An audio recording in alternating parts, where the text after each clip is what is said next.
Centro de Control de Barajas. César Cabo, buenas noches. Hola, muy buenas noches, Iker. Ha ocurrido algo que quiero que nos cuentes hace prácticamente unas horas, ¿no? Sí, bueno, eso fue ayer por la tarde. Yo estaba de turno de tarde en el centro de control y entonces, al parecer, había unas trazas radar extrañas y, claro, alguien lo vio y, de hecho, vinieron a mí. Y, bueno, pues era en una de las pantallas radar. El espacio aéreo está dividido en pantallas, en sectores. Cada sector es un trozo geográfico de España en el aire. Y entonces había un avión, que no sé si era de Air Nostrum, ahora mismo me dudo, creo que era un Air Nostrum, que la pantalla veía el controlador, bueno, la controladora en este caso, que había dos trazas, o sea, como dos puntos al lado del avión, sin identificar obviamente, porque es un radar primario que no identifica, pero se veía que iban como escoltando aparentemente. Entonces le preguntó la controladora al piloto si veía algo. ¿Y es normal eso, César? Es decir, que haya dos puntos o dos señales escoltando un avión y que no tengas información. Hombre, es un poco extraño. Lo que ocurre muy a menudo, o sea, probablemente es un fallo del radar, como ya os comenté la otra vez cuando estuve en el programa, que eso pasa de cuando en cuando, pero cuando persisten en el tiempo y duran más de unos segundos, es cuando la cosa ya te llama la atención y pasa de anécdota a algo con un poco más de sustancia. Entonces ayer el caso es que podía ser una traza radar, un falso eco, o sea, el avión a veces al rebotar la señal del avión produce como un acople y hay un doble, ¿no?, del propio avión, pero en este caso eran dos, no era solo uno, y se mantuvo durante mucho tiempo, o sea, se prolongó mientras el avión iba avanzando por la pantalla durante unas cuantas millas y el piloto evidentemente no vio nada, o sea, no fue un avistamiento, era únicamente el controlador quien en su radar veía esas trazas. Los pilotos en su propio radar, en la anticolisión que tenían, no lo veían. ¿Es el acontecimiento más raro a este nivel de las últimas fechas? No, es que tampoco es muy raro. Yo creo que todos los días, como os comenté la otra vez, pasan ese tipo de cosas, quizá no con dos ecos falsos, pero no tenemos ningún protocolo, de anotar cada vez que nos ocurre algo, o incluso si hay un avistamiento, ¿no?, que a veces hay avistamiento. Entonces ayer, a raíz de este suceso, en esa misma pantalla se acercó otra controladora, como estábamos comentándolo, y dijo, aquí es donde pasó el año pasado el avistamiento que tuve. Y claro, yo recordé que justo fue en febrero más o menos, debe ser en febrero también, o principios de marzo del año pasado, en esa misma pantalla, en ese sector aéreo, esa zona geográfica de España, hubo un avistamiento. Eso sí que fue el piloto, no nosotros, sino un piloto que lo notificó. Cuéntanos, por favor, César, te escuchamos. Un avistamiento, por tanto, el lugar, la ficha que hacemos, ¿no?, de vuelo en este caso, nos lleva a más o menos febrero o marzo de 2012, sí. Misma zona del mapa de España. ¿Y qué es lo que pasa?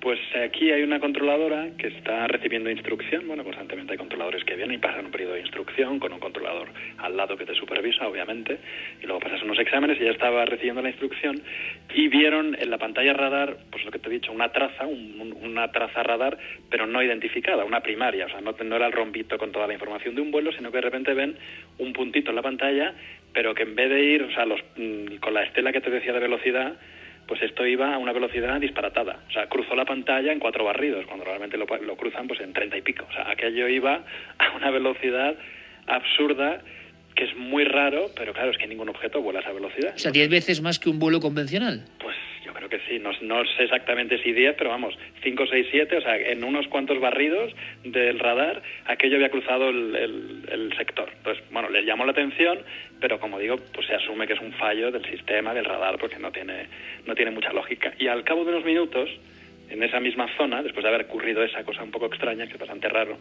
de repente hubo un avión, que era un avión británico, una compañía británica, que le preguntó a ella si le daba información, si tenía algún tráfico cerca, y bueno, pues claro, ella mira la pantalla y no ve nada, ve a ese avión solo en un espacio, bueno, pues de unas cuantas millas a la redonda no hay nadie, y el avión insiste y dice que tiene pues unas luces y que ve unas luces, o sea, el piloto está viendo unas luces, ella no ve nada, el piloto dice que ve las luces, que son unas luces que están parpadeando, que las tiene en un lado y luego se le mueven por aquí y por allí, y la controladora no ve nada y el piloto se va poniendo un poco nervioso, o sea, se nota por lo que me contaba ella ayer que estaba el piloto un poco tenso, y entonces ella le pregunta que le describa qué tipo de aeronave era. Bueno, descríbame usted lo que está viendo. Claro, nosotros no veíamos nada. Y el piloto dijo, no sé lo que estoy viendo. Que eso, francamente, que te lo diga un piloto, pues es bastante inquietante. ¿Intentó dar algún tipo de descripción aunque fuese somera, César, de la dijo, forma? No sé lo que estoy viendo, literalmente. Ayer me lo repetía y dijo, no sé lo que estoy viendo. Y eran una serie de luces, por lo tanto. Eran luces que parpadeaban y que se movían, y entonces el avión, como estaba nervioso, pidió descender para un poco pues quitarse de ahí en medio, ¿no? No tenía por qué descender, era un avión que estaba sobrevolando el espacio aéreo, no venía a Madrid, pero pidió descender y cambiar de nivel. Entonces cambió de nivel y al parecer las luces aquellas también cambiaban de nivel. Pero bueno, al cabo de un poco ya desapareció. Y lo curioso, César, es que ocurre en la misma zona donde ha ocurrido eco extraño. Sí, curiosamente ayer cuando lo estábamos comentando, sí, salió a la luz que había sido en el mismo espacio aéreo. No sé si es que la zona de Burgos es más propensa, pero vamos, sí. Bueno, la zona de Burgos, ya hablando entre nosotros, es todo un clásico, ¿no?, en cuanto a supuestas observaciones. Lo que pasa que no había habido mucha información. Es muy curioso esto, César, porque en la historia, digamos, de los clásicos encuentros con ovnis y pilotos, hay uno precisamente en la zona de Burgos, en una zona que debe haber un aeródromo, o no sé si es todo de Villafría, donde un objeto supersónico a una velocidad muy grande, pero te hablo de los años 50, y provocó una de las primeras investigaciones del Ejército del Aire, ¿no? Y era quizá en el mismo entorno, en la misma zona. Me contabas que el piloto se había quedado un poco inquieto, era un piloto inglés. Sí, era un piloto británico, y sí que me dijeron que, además tú lo notas, nosotros cuando estamos controlando los aviones, igual que si nosotros nos ponemos nerviosos, ellos lo detectan, también nosotros lo detectamos, que suele ocurrir cuando hay tormentas, cuando hay unas tormentas, que es cuando más se complica el tráfico aéreo, pues los pilotos se ponen más tensos y nosotros tenemos que intentar tranquilizarles desde tierra, que para eso estamos, ¿no? Para dar orientación y para controlar. Entonces sí que lo notaron, que estaba el piloto. Hombre, yo me imagino que, claro, estás volando, ves unas luces, te dice el controlador que no hay nada, y tú estás viendo físicamente una cosa ahí pegada a, yo qué sé, pues a 10.000 metros, a 10 kilómetros de altura, pues hombre. Y con la sensación de seguimiento, que es lo que se reproduce un poco en la pantalla, por lo menos en este último caso, de sea lo que sea el caso, pero de acompañar al avión, ¿no? Sí, lo estaba acompañando. Sí, el piloto quiso un poco quitarse de en medio, empezó a bajar y aquello bajaba, y luego ya un momento que se fue. Después, como siempre, César, no se suele saber nada, ¿no? No se hace incidencia de esto. Porque no hay ningún protocolo, no se le pide al piloto que describa más, nosotros no tenemos ningún registro, que bueno, tampoco es que a lo mejor investigues y descubras más, porque si en el radar no sale y el piloto te puede hacer una descripción física de lo que ha visto o cree haber visto. Pero bueno, por lo menos sí que puedes tener una estadística y ver cada cuánto ocurre, qué tipo de sucesos son, si son fallos del radar, si realmente hay avistamientos físicos del piloto, en fin, pero no hay un protocolo. ¿Fueron casos diurnos o nocturnos? No, esto fue por la tarde. No, esto era por la noche. Esto fue en el turno de tarde. Ayer era el turno de tarde y eran ya las 8, debía ser de noche. Y lo del año pasado era también por la noche, sí, porque el piloto veía las luces. Era de noche. Oye, César, te agradecemos muchísimo, como siempre, la amabilidad que tienes con nosotros, el informarnos, y eso sí, por favor, cuando vuelva a ocurrir alguna cosa de este tipo, conectamos de inmediato, ¿vale? Muy bien, perfecto. Un abrazo muy grande y a seguir vigilando los cielos, César. Gracias. Adiós.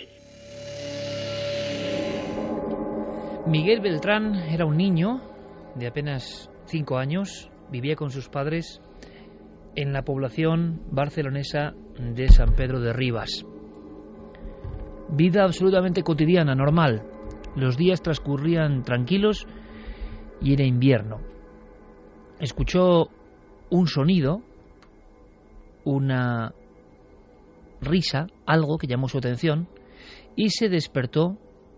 Poco a poco estaba soñoliento y comenzó a caminar lentamente por el pequeño pasillo del piso donde convivía toda la familia. Él dice que aquella imagen no ha podido borrársele de la memoria. Quedó impregnado de una forma muy potente, muy poderosa, en las auténticas entrañas del alma, en lo más profundo quizá del cerebro. Era una especie de risa. Alguien jugando. Pero claro, él sabía que en la habitación de sus padres solamente estaban ellos. ¿Qué estaba ocurriendo? Era una risa que parecía provenir de la garganta de una niña.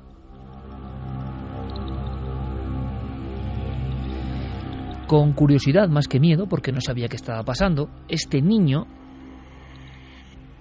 fue aproximándose al marco de la puerta. Esta estaba entreabierta y entonces observó.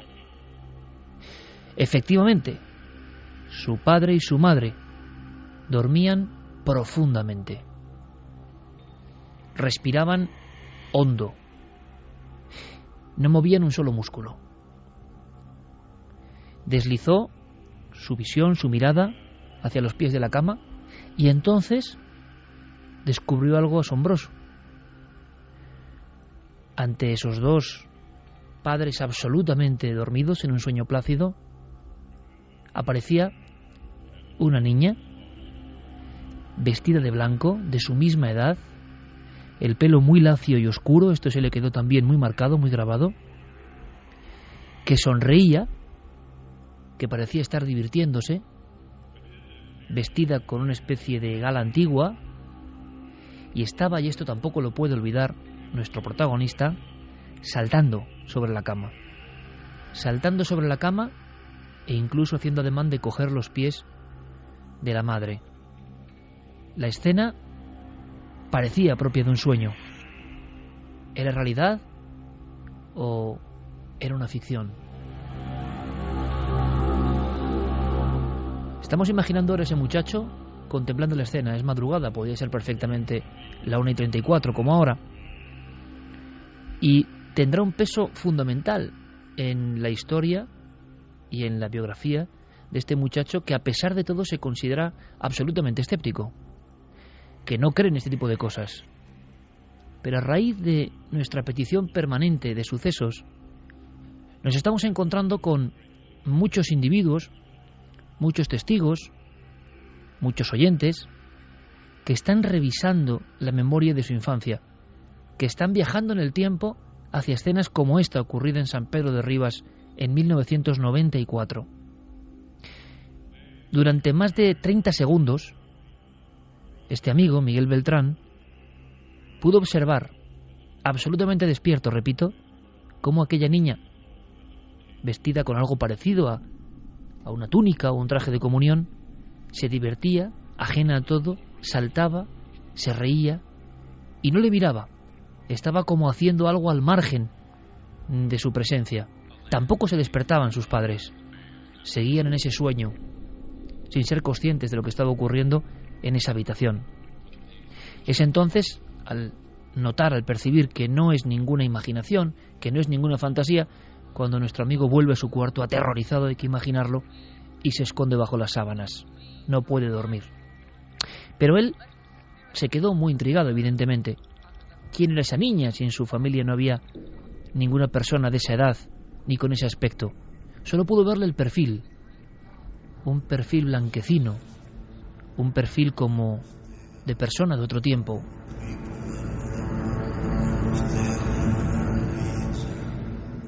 Con auténtico temor y durante años, este chico, que como digo luego fue generando una personalidad casi científica de alguna forma o muy racional, intentó descubrir en su propia familia qué es lo que pasaba y preguntó al padre, a la madre. Intentó ser investigador de su propia visión, sin querer tampoco desvelar la incógnita. Como tantos otros testigos, se sentía un poco avergonzado de lo observado, porque ¿quién le va a creer? ¿Esto le ocurre a los niños? ¿Es habitual que pase en las personas de menos edad? Por tanto, también es habitual que se descarte por parte de los padres como simples fantasías. ¿Qué había visto realmente? Y él intentó llegar a algún tipo de conclusión, y nosotros hemos hablado con él, y esto es lo que nos comentaba. Entonces yo intenté estirar un poco de la lengua a mis padres para ver qué pasaba. Y a mi padre nunca le he arrancado ninguna palabra, pero mi madre dejó caer algo como... Todo empezó cuando vino una amiga mía que se le había muerto la hija. Eso dijo. La madre sí, con algo más de miedo, parece que argumentaba que después de la visita de una amiga, de una compañera que se había quedado sin su hija, todo había empezado a cambiar en la casa y parece que ella sí que era más consciente, sí que sabía, sí que intuía que algunas noches ocurrían cosas como si un pensamiento, un recuerdo, una visión pudiese haberse quedado allí. Lo curioso y lo que recordaba Miguel es que en alguna ocasión, en episodios que uno no sabe en qué umbral están, la madre le confesó a su propio hijo que él se había despertado en mitad de la noche, había acudido al cuarto y parecía estar hablando, dirigiéndose a alguien. Pensaron incluso en un episodio de sonambulismo. Es decir, en ocasiones este muchacho, Miguel, parecía haber dialogado, parecía haber hablado con esa niña, siempre una niña. Llegó el caso a ser tan angustioso para la familia que en 1994, a finales de ese año, lograron trasladarse a Villanova y la Geltrú. Nada más entrar en la otra casa, los hechos pararon. La historia de esa niña que saltaba en la cama ante los padres dormidos pasó mejor vida. Nunca más ni un solo incidente. La gran pregunta es, ¿cuál es la naturaleza de estas cosas?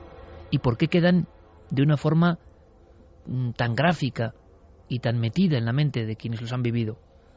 Precisamente esta semana hay un informe científico que intenta resolver el misterio de esas visiones de los niños. Visiones tan complejas y tan detalladas como esta. No es una sombra en el umbral de la puerta. No es una imagen borrosa que avanza por un pasillo. No. Es algo tan detallado como esto. Algo que no sabemos en qué parte de la realidad mora. Pero esta noche, precisamente esta noche, aunque hay mucha actualidad, vamos a dedicar nuestro último fragmento del programa a hablar de este informe y hacer un repaso de algunos casos que nos han llegado en estas últimas fechas. Casos de personas como cualquiera de vosotros que han recordado algo que pasó en la niñez. En la niñez pasan muchas cosas mágicas y algunas, también hay que decirlo, son aterradoras. Esta noche vamos a adentrarnos en ese mundo que parece olvidado y que a veces, como en un flash, vuelve a salir a la luz.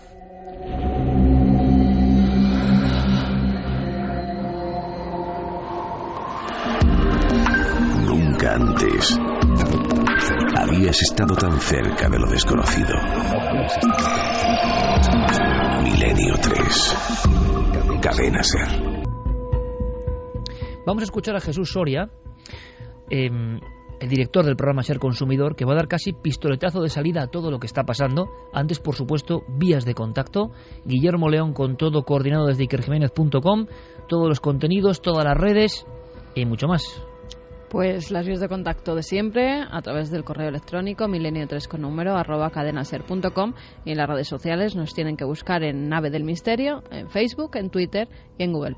Gracias por vuestra participación y esta noche fundamental, claro, vuestra firma, vuestra pequeña sentencia de alguna manera, lo que opináis, lo que decís, lo que os parece indignante, porque hablábamos hace unas semanas de esos hallazgos cotidianos, por desgracia, en nuestro país. Hallazgos terribles como contenedores con animales enfermos que se utilizaban para pienso y sospecha la Guardia Civil que podían haber sido empleados para algún tipo de producto humano.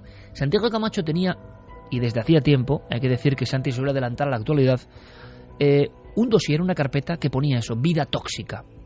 Y lo hemos ido retrasando porque ya dimos mucha caña, se puede decir así, con el tema de conspiración alimentaria. Pero claro, la actualidad nos vuelve a hablar de hamburguesas con trazas de caballo, con ADN de caballo, que esto no sería peligroso para la salud, pero sí es un fraude alimenticio. Pero si vamos un poco más allá, nos encontramos con escándalos de este tipo, escándalos tremendos. Le preguntábamos a Jesús Soria por lo que estaba pasando y su opinión sobre ese tema que se ha ido, pues eso, escondiendo entre el blanco y negro de las páginas de los periódicos y que ya no se habla apenas, pero que demuestra que en este país, es universal esto desde luego, pero en este país la trampa y la trampa en el ámbito alimentario nos tiene que poner en guardia. Claro, luego vamos a ampliar esto a todo el mundo tóxico que nos rodea.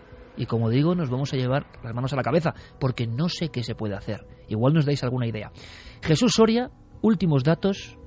Recordad que animales que comían con canibalismo involuntario priones de su propia especie dieron origen a una enfermedad como las vacas locas. No es cosa de andarse con bromas. Una enfermedad que, trasladada luego al ser humano, provocó algunos de los síntomas más terroríficos que se recuerdan. Bien, pues ahora pasaba en España esto y Jesús lo calibraba de la siguiente manera. Bueno, después de lo que vivimos hace algunos años con las vacas locas, que hundió el mercado de la carne en nuestro país y en muchos países de Europa, la verdad, y que todo procedía del problema de la alimentación y de los piensos, entre otras cosas, la verdad, el que se haya descubierto ADN de perros entre ingredientes para hacer piensos, que son los que van a alimentar a animales que después vamos a consumir nosotros, pone un poquito otra vez los pelos de punta. O sea que a mí esto me preocupa bastante. Me preocupa sobre todo por lo que supone de saber que sigue habiendo en el mercado piratas capaces de hacer cualquier cosa para ganar un dinero a costa de la salud de los consumidores. Y yo creo que demuestra una vez más que aquí la teoría es que todo está muy controlado en la cadena alimentaria. La realidad es que yo creo que sigue habiendo lagunas que pueden ser importantes. Hace algunos meses Santiago hizo una trilogía sobre conspiración alimentaria porque el fondo de la cuestión, como siempre, va mucho más allá. No va en torno a lo puramente material de unas hamburguesas de aquí, una carne de allá.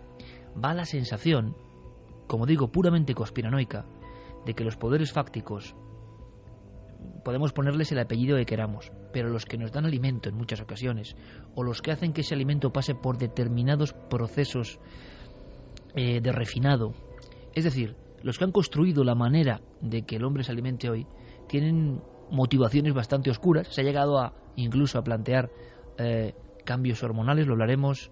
Se han llegado a plantear cuestiones como incluso cierto control sobre la población. Ha habido 1000 historias que pueden parecer fantasiosas. Cuando uno va a los datos se da cuenta de que es una ola que no cesa. La conspiración alimentaria. Últimos casos, Santi, últimos días y en nuestro propio país. Pues sí, hemos tenido esos casos de hamburguesas con trazas de especies como puede ser el caballo, que efectivamente no son en absoluto tóxicas, pero que denotan una cierta manipulación y una cierta ánimo de lucro ilegítimo, porque lógicamente el caballo es una especie mucho más barata y muchas veces se trata de reses que no han sido criadas para su consumo. La carne de caballo es, según quien le gusta, deliciosa. Ha habido carnicerías de caballo en casi todas las ciudades españolas y las sigue habiendo. Pero sigue habiendo 2 míticas, o una que yo sepa, en la Correría en Vitoria, mítica, porque yo pasé mi niñez por ahí. Yo nunca las había visto hasta que fui a Vitoria, ¿eh? Yo he de decir que me he recorrido gran parte de España y en la vida había visto una carnicería de caballo hasta que fui a Vitoria. En la calle Correría de Vitoria, donde yo pasé mi infancia, aquí sí, corriendo de un pero lado a aquí otro en un Madrid, barrio gótico. por ejemplo, en el barrio no ha habido ninguna, ¿no? Había dos. Se consumía mucho en nuestra España. Y en algunos países de Europa es una carne muy consumida. Pero estamos hablando de reses que pasan absolutamente todos sus controles sanitarios, que son alimentadas, cuidadas por veterinarios, sacrificadas, y esa carne controlada después de sacrificada por los técnicos, como pasa exactamente igual con los corderos o con las vacas, etcétera, etcétera. Pero este no sería el caso. Estaríamos hablando de reses que se han dedicado al tiro, que se han dedicado al deporte, que han estado envueltas en la fiesta de los toros, etcétera, etcétera, que no sabemos en qué condiciones han criado, en qué condiciones han vivido, de qué se han alimentado, qué tratamientos médicos han sufrido a lo largo de su vida. Y que se muestra con esto, Santi, simplemente que es la punta de un iceberg que indica que hay un descontrol brutal. Efectivamente. Y que hemos tenido casos muy desgraciados y muy notorios en nuestro país, como puede ser el muy polémico caso del aceite de colza, y que siempre hay, cuando se trata de lucrarse por medio de la alimentación, gente que está dispuesta a dar gato por liebre al coste que sea preciso. Lo que ya roza absolutamente lo surrealista son estos casos de piensos para animales que contienen animal, cosa que ya de por sí es seria, pero que contienen animales como perros, es decir, animales que no son en absoluto, no han pasado jamás por un matadero, vaya. Y animales, ojo con esto, trama en Salamanca y en Galicia, ya informamos de ello, animales que iban, digamos, para la incineradora y que muchos venían de laboratorios enfermos. Sí, las fuentes que se han citado de procedencia eran laboratorios, perreras, incluso que han sido recogidos, porque las clínicas veterinarias tienen muchas bajas, sacrifican a muchos animales que no se les puede dar salida. Eso va a unos contenedores verdes que pasa como material biológico, material de contaminación biológica, y en teoría de ahí pasaría a una incineradora y punto. Alguien en mitad del camino ha cogido esos contenedores verdes procedentes de esos laboratorios, de esas clínicas veterinarias, de esas perreras, y directamente las ha metido en la trituradora y en la máquina de hacer el pienso. Es una especie de vieja historia repetida, y uno pensaba, y por eso alarmamos, y ahora os vais a sorprender con lo que viene a continuación. Alarmamos primero, ¿por qué? Porque para nosotros es un tema de misterio, es un tema de la conspiración, es un tema de qué pasa de fondo. ¿Solo hay cuestión económica o algo más? o nos venden que todo está controlado en esta sociedad. Es un tema de engaño, ¿no? Claro. Sobre todo es que nos están engañando a todos con lo que estamos comiendo Pero y con lo que está alrededor nuestro. No sobre nos dicen todo los peligros. Claro, sobre todo la sensación que nos dan constantemente de que todo está hipermecanizado, y uno tiene esa sensación, ¿verdad?, cuando va a cualquier hipermercado, que todo está, y como debe ser, y seguramente está, pero hay cosas sorprendentes, y en nuestro país tenemos esa vieja tradición, ¿no?, el aceite de colza, con tantos muertos en la espalda y con no pocas conspiraciones y misterios alrededor, o por ejemplo, el orujo de la muerte, un desvío de nuevo de una partida de alcohol más barato, pero desde luego nocivo, gente que se empieza a quedar ciega en Canarias, y ojo, en Nueva York, en los barrios bajos de Nueva York, gente quedándose ciega entre vagabundos por algunas cajas que ya acabaron allí con ese alcohol embotellado en Galicia. Es decir, tenemos, por desgracia, una vieja tradición de personas que por unos duros de más matan a sus congéneros. Dicen, no eran conscientes. Hombre, en el mundo del envase de la alimentación hay que ser consciente. Y creíamos que todas esas historias podían quedar al margen, pero parece que sigue habiendo casos. Y la bola sigue agrandándose. Y la sensación del ciudadano medio, como nosotros, o como todos los que escuchéis ahora mismo, es, ¿nos estarán contando toda la verdad, Santi? Pues sí, la verdad es que llama mucho la atención que estos sean los casos que afloran precisamente. Y si fuera solo la alimentación, pues estaríamos por lo menos en un ámbito mucho más controlado. A fin de cuentas, la industria alimenticia sufre y con razón los controles de las autoridades sanitarias, que están permanentemente velando por nuestra salud, o al menos intentándolo. Pero esa carpeta que decías tú de vida tóxica, que efectivamente existía en este ordenador desde hace 4 o 5 meses, este era el momento de sacarla por una de esas sincronicidades que tú no conocías cuando me propusiste que hoy precisamente sacásemos este tema. Y es que precisamente esta semana la Organización Mundial de la Salud ha sacado a la luz un informe que se titula Estado de la ciencia de los productos químicos disruptores endocrinos, que precisamente desarrolla absolutamente todo lo que se citaba en esa carpeta, todo lo que se denunciaba por parte de científicos, de ecologistas, de químicos desde hace mucho tiempo, y que en un informe de hace 10 años la Organización Mundial de la Salud decía que las pruebas eran muy débiles y que no había que alarmarse por las cosas que vamos a contar ahora. 10 años después, esa misma organización ya no dice que las pruebas son débiles, dice que las evidencias son enormemente graves y que hay que tomar medidas al respecto. 1:59, o sea que por desgracia el dossier que Santi estaba ahí aguantando en el congelador se ha puesto de máxima actualidad esta semana. Organización Mundial de la Salud. Creo que vamos a conocer a un personaje muy interesante esta noche. Sí, hoy vamos a tener un cicerone de excepción que nos va a guiar por un territorio sumamente peligroso. Nos va a guiar por nuestra propia casa. Y es un hombre, Carlos de Prada, que yo creo que es la mejor persona para hablarnos de este tema. Es uno de los pioneros del periodismo medioambiental en este país. Lleva 25 años escribiendo, colaborando en medios audiovisuales, hablando sobre este tipo de temas.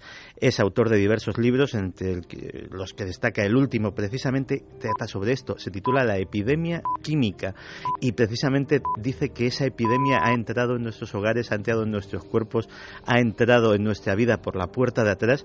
Y bueno, aparte de periodista y de divulgador, es una persona que no solamente cuenta estas cosas, sino que está tremendamente comprometida. Ahora mismo es promotor de una campaña que se llama Hogar sin Tóxicos, que está patrocinada por la Fundación Vive Sano y por el Fondo de Salud Medioambiental, que es una organización que él mismo también ayudó a fundar. O sea que es el periodista típico, entre comillas, que metido de fondo en la investigación va introduciéndose en espiral, se empieza a encontrar cosas increíbles y al final un reportaje o un tema más se convierte en su bandera, en una causa. En su vida propiamente. Y bueno, ahondando sobre estos temas, tuve ocasión de acceder a sus trabajos, primero a su libro, luego estuve viendo algunas de sus intervenciones, y si le hemos traído aquí es porque es una persona, y lo van a comprobar nuestros oyentes, que defiende con una pasión, con un conocimiento y sobre todo sin alarmar, más que diciendo la verdad, es decir, sin exagerar, sin sensacionalismos, sin concesiones al susto fácil, pero que nos va a contar y nos va a guiar por todo eso. Fíjate que en un primer corte le preguntamos simplemente qué es lo que nos podemos encontrar en nuestro hogar, qué hay de tóxico, qué hay de malo en nuestras casas. Esto fue lo que nos contestó. Hay que tener en cuenta, por ejemplo, hablando de temas de contaminación química, que son los que yo más llevo, por ejemplo, que en 1930 se producían en todo el planeta 1 millón de toneladas de química sintética. En el año 2000, ese millón de toneladas se había convertido en 400 millones de toneladas de química sintética. Y desde el año 2000 hasta ahora, el negocio químico se ha multiplicado por 2, con lo cual podemos estar hablando de 700 u 800 millones de toneladas de química sintética que se producen en el planeta, ¿no? Una parte de esa química sintética, pues evidentemente contamina el medio ambiente, contamina los ríos, contamina las tierras. Pensemos, por ejemplo, los pesticidas, ¿no?, que se utilizan por doquier, ¿no?, en cualquier zona agrícola de nuestro país. Y esos residuos de pesticidas pues llegan a nosotros a través de la alimentación, y otros contaminantes que no son esparcidos voluntariamente de manera deliberada, pero que contaminan el entorno, como pueden ser muchos contaminantes persistentes, pues también pueden llegar a través de esa vía pues a nuestro organismo, ¿no?, a través, por ejemplo, de la vía alimentaria, ¿no? Y no solamente ya la vía de la alimentación, sino también muchas cosas que metemos en casa de manera inadvertida acerca del posible riesgo que pueden tener por su contenido en sustancias tóxicas, ¿no?, y que pueden, por ejemplo, contaminar el polvo doméstico, ¿no? Y son cosas que a lo mejor, pues por ejemplo, pueden estar estas sustancias en una pintura, pueden estar aplicadas a un tejido, como sucede con los retardantes de llama, que es uno de los grupos de sustancias que más preocupan. Pueden ir, por ejemplo, los productos de limpieza, estar en ambientadores, estar en fragancias, estar en infinidad de cosas que respiramos en el hogar, por ejemplo, ¿no? Y es algo donde no se está haciendo hincapié, a pesar de que hay datos muy claros, por ejemplo, de la Organización Mundial de la Salud y de otros organismos alertando, ¿no?, acerca de ello. Claro, nos acaba de dibujar un extraño círculo vicioso. Es, lógicamente, un resultado del progreso. Pero uno también tiene la extraña pregunta ahí en la cabeza de: no nos informan, esto que acaba de contar no es muy conocido, el público medio, nosotros mismos, siempre lo digo, no sabemos de esto.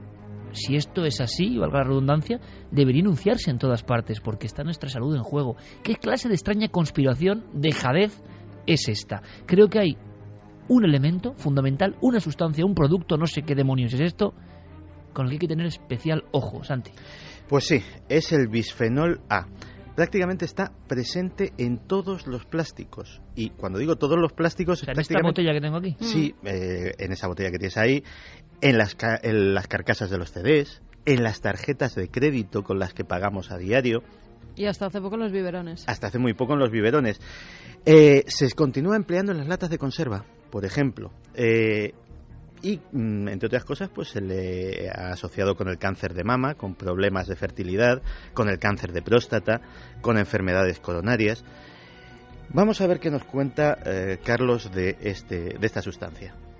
Son bastantes contaminantes, pero hay algunos que merecen una atención especial. Un contaminante que podríamos llamarlo contaminante estrella es el llamado bisfenol A, en que mucha gente dirá, bueno, ¿qué es eso del bisfenol A?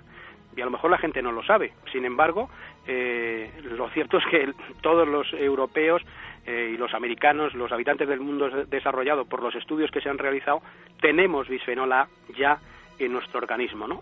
Y precisamente esta semana hemos lanzado desde Hogar Sin Tóxicos, que es la campaña al frente de la cual yo estoy, pues una iniciativa para conseguir que se elimine la presencia del bisfenol A en los recipientes que estén en contacto con alimentos y bebidas en España, porque precisamente la principal vía de llegada a nuestro cuerpo de este contaminante, que es un contaminante que más de 200 estudios científicos lo asocian a efectos determinados, sanitarios, algunos con una mayor carga de prueba, otros con menos evidencia, pero hay bastante consenso científico acerca de los riesgos de esta sustancia. Pues este contaminante, la vía principal que tiene de llegar a nosotros es la que estamos comentando, ¿no? Precisamente a través de estos recipientes, de estos envases alimentarios que contaminan pues lo que está dentro de estos recipientes. Pueden ser alimentos o pueden ser bebidas, pero es una vía muy principal, muy importante de contaminación. Se prohibió en la Unión Europea, se decidió eliminarlo de los biberones infantiles en el año 2011, y recientemente Francia decidió también eliminarlo en los materiales en contacto con alimentos y bebidas dedicados a cualquier público, ¿no?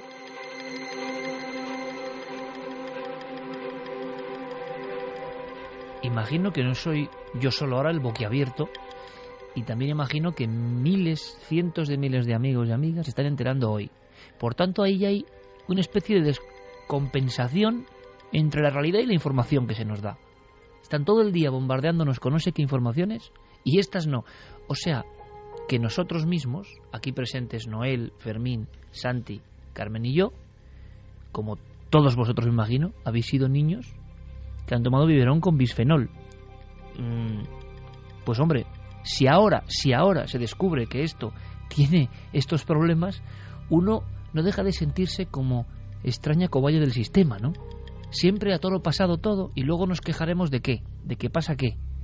Es decir, esto es una especie de entramado que uno no acaba de entender, como si alguien sabe que un producto es nocivo, no se elimina de inmediato. Y luego se meten los científicos en sus propias batallas, pero ¿esto cómo es posible? Santi, los efectos en el organismo son evidentes. Sí, los efectos en el organismo son evidentes. Existen, como muy bien ha dicho Carlos, multitud de estudios científicos, y ya ahora ahondaremos sobre esos estudios científicos y lo que dicen sobre esta sustancia.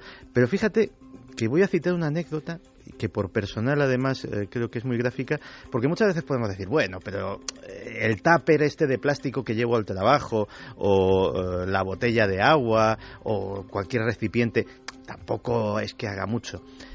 Fíjate que cuando yo me llevé a mi perrito a casa, que me lo encontré en la calle, pues sencillamente pues le compré una serie de cosas, para unos cacharritos, para que bebiera agua, para que comiera y tal. A los pocos meses noté que la trufa, el hociquito, se le empezaba a poner blanco. Perdía su color negro característico y se decoloraba hasta ponerse rosa. No era un síntoma mortal, pero lo llevas al veterinario. ¿Qué te dice el veterinario? Te dice, bebe en un recipiente de plástico, ¿verdad? Dice, sí. Dice, cámbiaselo por uno de metal y ya verás cómo se le pasa enseguida. ¿Y en nuestro cuerpo qué pasa, Santi? Y en nuestro cuerpo, pues efectivamente las asociaciones son tremendas. Estamos hablando de diferentes tipos de cáncer, pero también se le ha asociado con trastornos como la hiperactividad, como el déficit de atención. Casi todas las sustancias de las que vamos a hablar son lo que se llaman disruptores hormonales. Es decir, cuando eso entra en nuestro cuerpo, cuando entra en el cuerpo del perrito y le cambia el color, es porque su cuerpo interpreta que eso no es una sustancia química, sino que es una hormona. Que es una hormona que ha producido su propio cuerpo. Por eso se llaman disruptores hormonales, porque interrumpen o alteran la función de las hormonas naturales. ¿Qué sucede?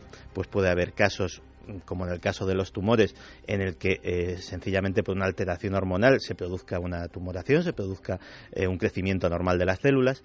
Puede haber efectos muy graves en el tema de la fertilidad, y de hecho los descensos en la fertilidad tanto femenina como masculina en Occidente, muchos expertos los atribuyen precisamente a estas sustancias. Nada que ver con el estrés ni con otro tipo de cosas, y no solamente a estas sustancias, sino a la exposición a estas sustancias no de adultos, sino desde que estamos en el vientre de nuestras madres. Es decir, no influirían en nuestra fertilidad desde la etapa en que somos fértiles, sino que influirían en el desarrollo futuro de nuestra fertilidad desde que somos muy pequeños.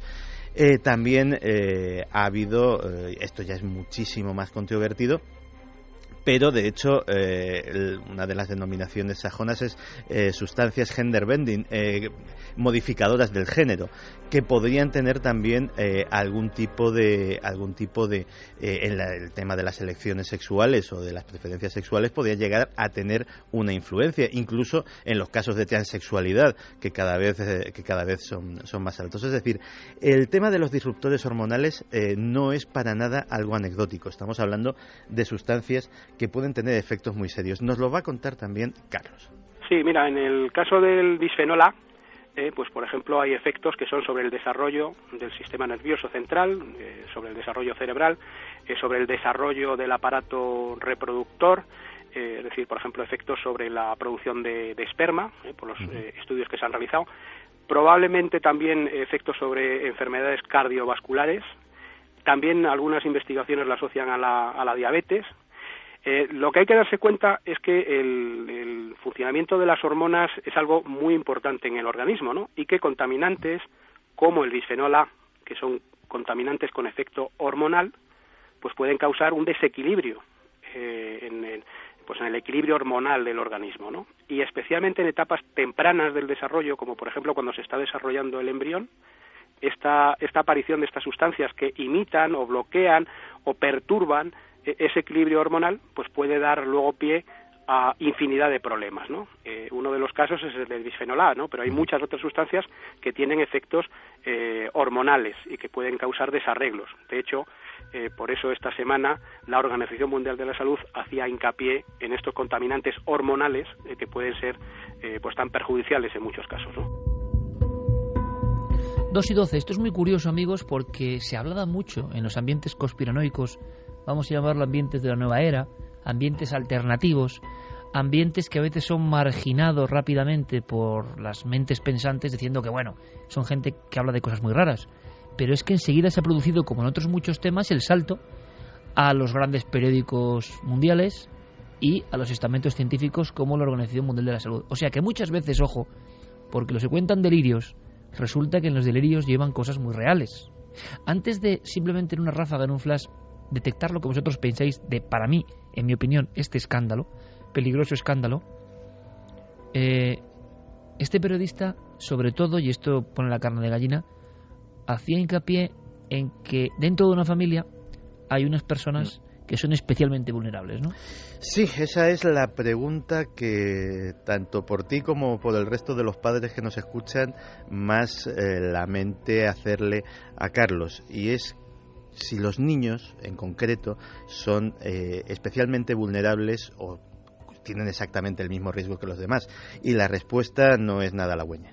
Claro, es por eso que precisamente, por ejemplo, en la decisión que se tomó en 2011 en la Unión Europea, ¿no?, de prohibirlo en biberones, era para proteger a los niños, ¿no? Es decir, los niños tienen una serie de, y ya no hablamos solo del bisfenol A, ¿no?, sino en general de los tóxicos, de los contaminantes, tienen una serie de cosas que los hace mucho más susceptibles, ¿no?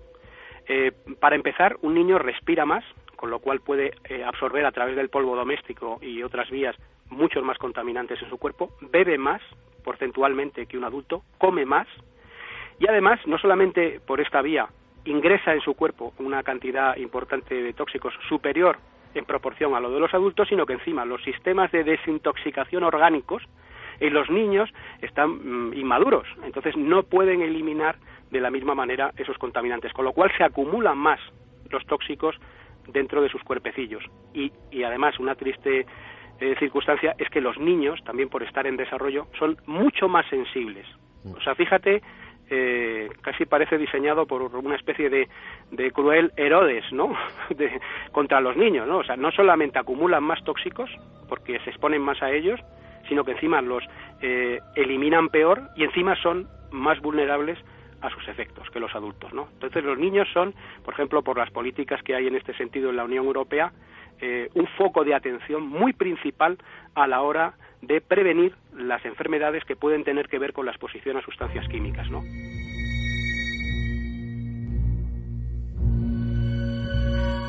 ¿Cómo nos gustaría que este tema fuese ficción, ¿no? Uno de tantos de, uy, yo no me creo lo que contáis. Ojalá. Vamos a escuchar a nuestro público. Pues mira, Germán Molina dice, biberón con bisfenol suena a biberón de la muerte, envenenados desde la cuna. Andrés Moreno, animales, verdura, fruta, todo lleva algo químico y no prueban todas las reacciones que provocan en el cuerpo humano, ya que no es rentable. Dave Constantine, ese ingrediente que ha mencionado Santi, también lo usan en la comida barata de perros y gatos. Los piensos de 20 kilos a 5 euros. Cuidado, hasta plástico lleva esa comida de bajo coste. Gisela Sánchez dice, pues sí, la leche ya no es leche y si lo es, está mezclada con agua. La bollería industrial lleva muchos químicos, edulcorantes, conservantes, que en grandes cantidades no son demasiado buenos para tu salud. La carne que comemos en general está hormonada y proviene de animales alimentados con Dios sabe qué. El pescado tiene mercurio y otros tóxicos que se encuentran en el agua, etcétera, etcétera, etcétera.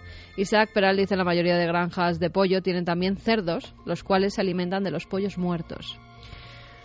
Ahora sí seguiremos con, ¿verdad? Hay más, sí, porque hay gente montón, que además que claro, trabaja en y fábricas que y que... Quiero decir una cosa en este momento porque quiero agradecer que incluso laboratorios dependientes del CSIC que están analizando casos de este tipo se han puesto en contacto con el programa diciendo toda la ayuda que necesitéis, porque esto hay que difundirlo. Y yo lo que no quiero tampoco es que haya que crear excesiva alarma. Lo está contando un periodista especializado, hablando de informes, y luego nos encontraremos seguramente, y llevaremos esto a debate, porque creo que es fundamental, a científicos que piensen que no es para tanto, ¿no? Claro, uno dice, es que esta rueda maquiavélica no sabemos hacia dónde nos lleva. ¿Es posible? Porque tampoco es cuestión de pensar en alguien muy malvado que hace esto con conciencia de voy a envenenar, porque imagino que su hija, su hijo, sus amigos también acuden a esa red alimentaria. Es decir, hemos creado entre todos, y casi de forma inconsciente o consciente, o por buscar la riqueza, o por buscar lo material, el enriquecimiento material, hemos creado un sistema que ¿cómo se purga ahora? Como el organismo del niño, ¿no? ¿Cómo se purga ahora todo esto que llevamos ya dentro? Desde luego es muy difícil. Estoy recordando, y esto es un poco fuerte, pero estoy recordando cómo en la revista Mundo Desconocido, claro, tan marginal ella, ¿no? Para, digamos, el pensamiento políticamente correcto, fue de las primeras, principios de los 80, en hablar de esto. Y el último reportaje del recordado reportero Alejandro Viñati, el último reportaje fue El protocolo de la muerte envasada, que hablaba de todo esto de alguna forma. En el año 82, después de hacer ese reportaje, apareció muerto en la habitación de un hotel en Venezuela, y de alguna forma todo el mundo pues cogió, lógicamente, mucho miedo, sea casualidad la muerte, o como tantas otras veces no sea casualidad. Fíjate que uno de nuestros oyentes decía que si se estudian o no se estudian los efectos de este tipo de sustancias en el organismo humano. Hay un dato. En las últimas décadas hemos creado más de 100.000 sustancias nuevas, sustancias que no existían previamente en la naturaleza, es decir, no hemos reelaborado, creadas prácticamente de la nada, completamente sintéticas, completamente artificiales. Conocemos con detalle los efectos sobre el cuerpo humano del 1%, es decir, de 1.000 de esas 100.000 sustancias. El resto han sido estudiadas muy por encima o absolutamente nada, porque, bueno, se suponía que si efectivamente va a ser el componente de una mesa, pues hombre, tampoco hay que estudiar el efecto que va a tener sobre el organismo humano, nadie se va a comer la mesa. Lo que no saben, por ejemplo, es que hay una cosa que se llaman emisiones volátiles. ¿Tú nunca has abierto la caja de un aparato electrónico, por ejemplo, y huele a aparato nuevo? Sí. Eso es por los disolventes, los plásticos de la carcasa, los adhesivos. Todavía el proceso de fabricación deja esas emanaciones. Lo que pasa es que muchos de esos componentes invisiblemente siguen emanando al aire esas sustancias en pequeñísimas porciones y eso es una cosa que quiero decir, es muy importante ventilar las casas.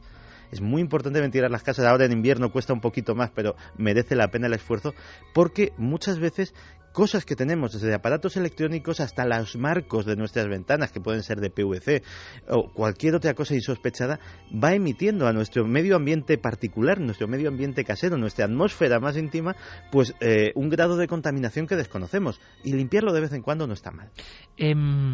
Hablamos de aumento de enfermedades, que es lógicamente lo que muchos percibimos, y muchos, desde el más absoluto sentido de la ignorancia en torno a esto, decimos, bueno, pero es posible tanta enfermedad de repente, ¿qué está pasando? Vivimos más años que nunca. En general, las medias de edad dicen, llegamos a unas edades antes impensables, pero mucha gente llega muy fastidiada, y también vemos enfermedades desde muy pronto y que lastran la calidad de vida, y enfermedades que parece que están asolando la humanidad. De esto también habla. Sí, de hecho nos va a dar unas cifras bastante llamativas. Y ahí, antes de escuchar a Carlos, sí quería comentar una cosa que tiene alarmada a la población médica. Es, por ejemplo, la incidencia tremenda de las alergias. Es decir, eso lo estaba comentando mucha gente en las vías de contacto, que cada vez tienen más alergias que no sabían que tenían. Sí, y eso desde luego no es algo que sea achacable a la mayor longevidad, porque desde niños hasta personas de 20, de 30, de 40 años que jamás habían sido alérgicas a nada y de repente de la noche a la mañana se levantan con los ojos irritados, con la nariz congestionada y van al alergólogo. No, te hemos hecho las pruebas, eres alérgico a esto. Oiga, pero yo no he sido alérgico jamás. Pues hay mucha gente muchos expertos que creen que precisamente esta sobreexposición de nuestro sistema inmunitario a una multitud de agentes que desconoce, pues contribuye de alguna manera a volverlo un poquito loco y que termine reaccionando a cosas que evidentemente antes no reaccionaba. Pero sobre la preeminencia de algunas enfermedades mucho más graves que las alergias nos va a hablar Carlos también. Estamos viendo cómo crece la incidencia de enfermedades muy importantes. Si uno mira las gráficas de estas enfermedades, realmente se echa las manos a la cabeza. Por ejemplo, el cáncer. El cáncer, según artículos aparecidos recientemente en revistas científicas, se espera, la previsión es, que de aquí al 2030 pueda crecer un 75% en incidencia, un 75%. Si miramos cómo está también creciendo la cantidad de problemas de fertilidad, pues también es algo que es para echarse las manos a la cabeza. Lo mismo tenemos con el asma, las alergias, endometriosis, Parkinson, enfermedades autoinmunes. Es decir, son problemas de salud que están creciendo, que muchas veces en estos problemas de salud el peso de lo ambiental es muy relevante y dentro de ese porcentaje de lo ambiental muchas veces las sustancias químicas pudieran tener que ver algo en el origen y progresión de esos problemas. Y no se está haciendo prácticamente nada para prevenir esto de lo que estamos hablando. Esto es como meterse en la locura absoluta de la propia sociedad que hemos creado, ¿no? Porque esto ¿hacia dónde nos conduce? Hacia un autoenvenenamiento. O sea, ¿de qué le sirve a X empresario multinacional, marca o no marca, si me da lo mismo? O sea, a quien esté detrás de esto, ¿de qué le sirve X riqueza si está envenenando al conjunto de la sociedad, si esto es así realmente, ¿no? Esto es una cosa que dice, será exagerada. Solo algunos periodistas un poco locuelos, digo, desde el punto de vista del establishment, evidentemente, de la cantidad de dinero destinado a no pasa nada, pero luego uno se da cuenta de que si la Organización Mundial de la Salud, que vela por la sanidad del mundo, vamos a decirlo así, ya anuncia y alerta sobre esto, y uno dice, caramba, es que esto era caballo de batalla de mucha gente individualmente, ¿no? De mucha gente que iba por su propia guerra, ¿no? Como tantas otras veces. Quedan tildados de alarmistas. Y hay que decir, para los que evidentemente hay mucha gente que no lo sabe, la Organización Mundial de la Salud es una organización tremendamente conservadora y tremendamente cuidadosa. He dicho en lenguaje muy coloquial y para que me entienda todo el mundo, la Organización Mundial de la Salud siempre se la ha cogido con papel de fumar en todo. Es decir, si no está 100% segura de lo que dice antes de emitir un informe, para no crear alarmismo, para no afectar a un sector económico, para no generar mayor caos del que podría generar la enfermedad o el daño que está intentando denunciar, no lo ha hecho. Y de hecho hace 10 años, cuando no tenía aún esos datos, decía que todo esto, las evidencias eran muy tenues, repito. La economía por encima de la salud, de alguna forma lo intuíamos, ¿no? Pero la gran pregunta, Santi, es si esto se sabía ya de antes. Claro que se sabía y de hecho Carlos nos va a contar que en la comunidad científica esto era no un secreto a voces, era sencillamente una cuestión de consenso. Todo el mundo estaba de acuerdo, no había ni siquiera voces en contra. Le escuchamos. Es increíble la cantidad de estudios científicos que se publican sobre esto. O sea, esto no es que haya unos pocos estudios científicos. Esto es que cada semana aparecen varios. Y además estudios realmente muy claros acerca de muchísimas cosas. Lo que pasa es que a pesar de que se publica muchísimo, hay mucha investigación con financiación pública en todo el mundo desarrollado acerca de estas cuestiones, a pesar de ello, esa información que tienen los científicos no llega muchas veces al hombre de la calle. El hombre de la calle realmente no está informado, a lo mejor están muy pendientes de otras cosas, de la política, o del fútbol, o de no se sabe qué, pero no llega. Entonces yo creo que es una conjunción de factores. Por supuesto que la industria química pues muchas veces no está demasiado interesada en que se difundan determinadas cosas, ¿no? Pero si uno quiere buscar información, incluso las propias revistas científicas más prestigiosas del mundo tienen ediciones en Internet donde puedes ver esos estudios o por lo menos ver los resúmenes de esos estudios, ¿no? Es todo auténtico miedo y además uno no sabe bien cómo salir de este círculo. Este círculo, que parece el círculo del infierno de Dante, tiene muros muy sólidos, porque ¿qué hace uno? Deja de beber esta botella de plástico, evidentemente, ha condicionado su vida a la comodidad y entonces, claro, pues beberá esta botella de plástico, tendrá este aparato y esperemos a que dentro de unos años se descubran cosas de las emisiones de aparatos, en fin, pero claro, para intentar no quedar todos de alguna forma con esa sensación de impotencia, ¿no?, ante esto que estamos escuchando y que además remite a los principales estamentos mundiales. Santi, la gran cuestión es, ¿tenemos alguna especie de decálogo para saber qué hacer o para empezar a pelear con esto? No sé si es cuestión de irse, porque yo creo que ya ni en una montaña ni en una costa perdida, porque el efecto de todo esto es ya global, ¿no? Bueno, global. Claro. Los abuelos lo decían, ¿no? Al final lo que va a ser una verdadera riqueza es un pozo y un huerto. Es que forma parte, digamos, de la estructura de la civilización que hemos montado.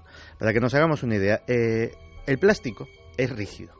Es decir, el plástico, cuando lo calientas, es moldeable, puedes hacer un montón de cosas con él, estirarlo, darle la forma que quieras, pero básicamente el plástico es duro. Tú tienes, en cambio, en el cuarto de baño, una cortina que es de plástico y no es dura. Es como de tela, es perfectamente moldeable. Eso es porque se le ha añadido una cosa que se llaman los talatos. Y los talatos es lo que hace que ese plástico rígido se convierta en algo que se puede mover y que es casi como una telita. O los suelos de PVC, o los manteles de plástico. Todo eso, el problema es que para que eso se haga así, y no se puede hacer de otra manera, no hay otra forma de hacer el plástico así de dúctil, hay que añadirle esa sustancia que también forma parte de estos disruptores hormonales. Es decir, es muy complicado. Pero Carlos nos comenta ahora que, aunque solo sea librarnos de un X% de este cerco químico al que estamos comprometidos, sí merece la pena. Merece la pena porque decía que los niños eran más débiles en ese sentido, pero nosotros adultos tenemos en nuestro organismo ya desarrollado métodos para combatir los tóxicos, para anularlos, para expulsarlos de nuestro cuerpo. Cuanto menos exposición tengamos, más alivio daremos a ese sistema de nuestro cuerpo. Y sí que Carlos nos da algunos consejos para intentarlo. Hombre, hay cosas donde es más difícil encontrar a lo mejor alternativas a nivel de lo que uno puede hacer como ciudadano, por ejemplo, a las decisiones a la hora de consumir una cosa u otra, ¿no? Por eso, por ejemplo, en temas como lo del bisfenol A, hemos lanzado esta campaña precisamente esta semana, ¿no? Precisamente para que se elimine, porque es algo donde tiene que ser una decisión de las autoridades eliminarlo, porque el ciudadano tiene muy difícil. ¿Cómo puedes elegir una lata que tenga o no tenga bisfenol A? Bueno, te lo podrían etiquetar, cosa que también tendría que venir obligado por las autoridades, ¿no? Pero al margen de cosas donde sí que tiene que intervenir la administración mediante la normativa, mediante las leyes, hay muchísimas cosas donde uno puede hacer algo para evitar, por ejemplo, tóxicos en casa, ¿no? Por ejemplo, una pintura. Hay muchas pinturas que están basadas en aceites vegetales, y que no contienen una serie de sustancias preocupantes que luego pueden incorporarse al polvo doméstico y las puedes respirar en casa. Hay productos de limpieza que no contienen, son productos de limpieza ecológicos de verdad, no todo lo que pone ecológico realmente lo es, ¿no? Pero sí hay productos ecológicos de limpieza que no contienen una serie de sustancias. Y luego hay decisiones muy sencillas como plantearse, ¿es realmente necesario tener en casa limpia muebles, limpia cristales, limpia suelos, limpia hornos, ¿realmente es necesario, por ejemplo, poner el suelo de la casa como si fuera un quirófano? O basta a lo mejor limpiarlo con agua, vinagre, limón y poco más, porque realmente no vamos a comer en el suelo, ¿no? Lo que pasa es que, claro, en los días que corren eso es muy complicado, muy difícil. Hemos ido hacia el otro lado, ¿no? Claro, es que también hay una de las victorias del marketing es convencernos de que hay cosas que huelen a limpio. No, oiga, las cosas limpias no huelen absolutamente a nada. Lo que nosotros entendemos que es el olor a limpio es el olor a jabón, el olor a detergente, el olor a perfume, una serie de sustancias químicas, pero realmente eso no es olor a limpio, eso es olor a química. las cosas limpias no huelen absolutamente a nada. Y partiendo de esa base, podemos darnos cuenta de que muchas de las cosas, en teoría higiénicas, y que está muy bien tener una higiene, y está muy bien tener la casa limpia y tener el cuerpo limpio, pero que muchas veces nos extralimitamos y, queriendo hacer un bien, terminamos haciendo un daño. Es muy curioso porque esta semana, repito, la Organización Mundial de la Salud, por eso es noticia, abre la página de cuidado con estas sustancias que están en nuestras casas y, bueno, genera un debate que antes era solo mantenido por, digamos, periodistas muy valientes, ¿no? O científicos muy valientes. Ahora ya es una auténtica cuestión de salud global. Nuestro público. Pues mira, Lucía nos dice: buenas noches, agradezco de corazón que tratéis este tema sobre el que llevo informándome unos 5 años. Desde entonces soy la rara vegetariana que se alimenta con productos no comerciales, que no usa móvil y que limpia su casa y su ropa con bicarbonato. Lo único que pido a todo el que me quiera escuchar es que se cuide, porque visto lo visto, nadie va a cuidarnos. Rubén Huescar dice: hace algún tiempo escuché que incluso por la gran cantidad de conservantes los cuerpos estaban tardando en descomponerse. Bueno, hay un dato también de esta semana que me llamó muchísimo la atención, que lo han notado los pescadores deportivos, los pescadores que pescan truchas, que pescan salmones en nuestros ríos, y que se han dado cuenta de que los peces están muy relajados, los peces están muy tranquilos y tienen unos comportamientos poco habituales.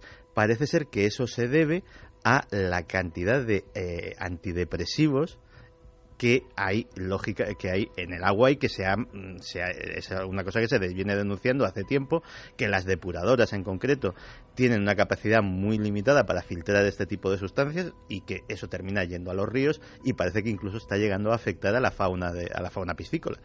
Madre mía. José Manuel dice: buenas noches, compañeros. De pequeño comí carne de caballo de la calle Correría de Vitoria. Mi madre me la compraba y gracias a ella pude superar una enfermedad que me producía debilidad, ya que la carne de caballo es rica en hierro. Tengo 40 años y, así como ha comentado Iker, también recuerdo esa tienda. Para mí fue buena, aunque no deja de ser un fraude mezclarla y no anunciarla en el etiquetado. Tienda un abrazo mítica. Milenario desde el hospital Txagorritxu. Está trabajando, no como paciente, nos dice. Bueno, Lucía, un abrazo, muy cerca de donde yo nací. Dice: buenas noches, seré breve respecto a los controles de las reses. Hasta no hace mucho, y lo sé por experiencia, puesto que soy ganadero, vacas que morían se mandaban para el matadero sin pruebas y no para incinerarse precisamente. Tengo más anécdotas, pero igual no son de buen gusto. A día de hoy se le sigue dando oxitocina a las vacas que no bajan la leche para que lo hagan.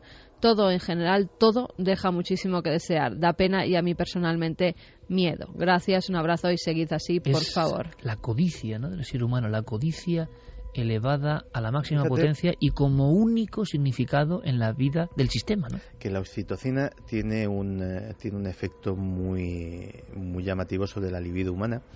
Y de hecho, otra de las cosas que, aparte de la fertilidad dentro de nuestro comportamiento sexual, está llamando mucho la atención a los expertos, es los descensos brutales de los niveles de libido, de deseo, en una sociedad curiosamente que está hipersexualizada y que tiene estímulos por todos sitios. Cuestión de la que hablaremos otro día, Santi. Es otra de tus carpetas de las que dan miedo, porque lo sobrenatural da un tipo de miedo. Esto es un miedo cotidiano y absolutamente oculto también.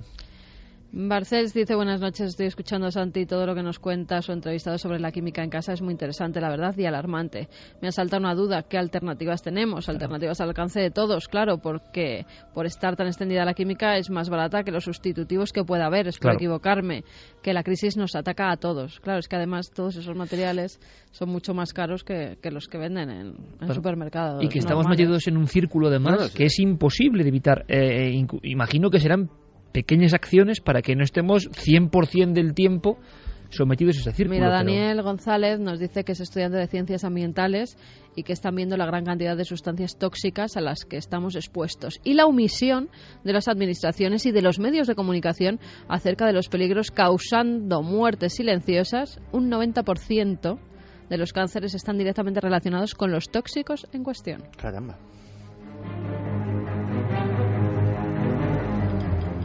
Son opiniones, por supuesto, personales. Nosotros no queremos tampoco alarmar al gran público. Si nos extraña, hombre, hay grandes compañeros como Jesús Soria y otros muchos periodistas, como estamos viendo a Carlos de Prada, tantos otros que llevan informando. Y nosotros nos aproximamos como personas curiosas, que ante todo somos eso, ¿no? Y que queremos contaros cosas que nadie cuenta y que sí que tienen un secreto sí que son importantes para el ser humano, pero siempre que llegan este tipo de dosieres, mira, se establece aquí una sensación de un pavor. Ojalá, lo repito, ojalá muchas de estas cosas, ojalá estemos equivocados. Rubén dice: la esperanza de vida y la calidad de vida han aumentado a pesar de toda la vida tóxica que llevamos, así que tan mal no estamos. Hay una cuestión interesante también. Sí, hay una anécdota que os conté en la redacción antes, pero que no quiero sustraerla a nuestros oyentes, porque es muy gráfica de hasta qué punto, claro, lo estamos centrando en nosotros, que es a los que nos preocupa, pero el problema no es solo de los seres humanos, es que esto lo estamos extendiendo por todo el planeta. Una de estas sustancias son lo que se llama los retardantes de ignición, que lo llevan las cortinas, lo llevan las tapicerías, es básicamente algo que se añade a las tapicerías, a las alfombras, etcétera, etcétera, para evitar o para que tarden más en incendiarse. Una especie de cortafuegos químico. Es una medida que parece buena en principio. El problema es que la sustancia en cuestión es uno de estos disruptores hormonales, y se ha encontrado en autopsias, en análisis de osos polares, que evidentemente el oso polar no tiene cortinas, no tiene sofá y no tiene alfombra. ¿Y cómo había llegado hasta allí? Claro, ¿cómo llega hasta ahí? De mil formas.